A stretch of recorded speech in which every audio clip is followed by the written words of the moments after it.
Happy New Year. We've got one of the greatest games in the history of the game, in the greatest setting in the history of the game, to celebrate the kickoff to 2019. That's right, it's the Rose Bowl in Pasadena. You got the Pac-12 champs, Washington, against the Big Ten champs, Ohio State, and this one's going to be an epic clash. First and foremost, it's Urban Meyer's final game as the head coach. A ton of drama around him and his program, of course, throughout this entire season as Ryan Day will take over immediately following this ball game.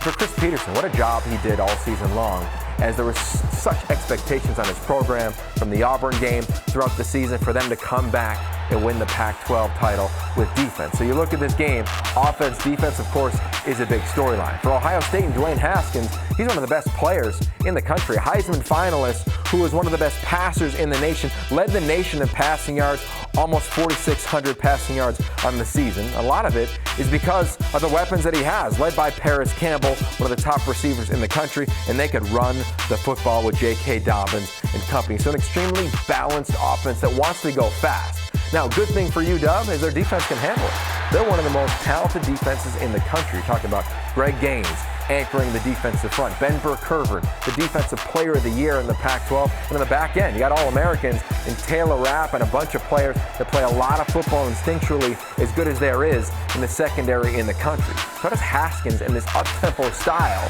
do against Jimmy Lake, the defensive coordinator, and UW? It will be something fun and, of course, something you want to pay attention to. On the flip side, here's Jake Browning, a guy who will go down as the winningest quarterback in the history of Washington's program. They're in his final game as a Husky. How is he going to be remembered on a huge stage?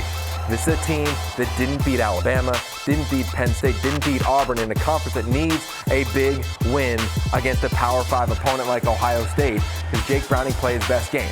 If he does, it's going to be because of Myles Gaskin running the football and allowing UW to win with the play-action game. Hunter Bryant, Aaron Fuller, Ty Jones and company are going to have to make plays down the field against Ohio State. Bottom line, this is why we love football. Two huge programs with great respect around the country. Two big-name head coaches, a little bit of drama around Ohio State, and a lot at stake reputation-wise in the greatest setting in the greatest bowl game in the history of this game. That's right. Check out the Rose Bowl, 2 o'clock Pacific on ESPN.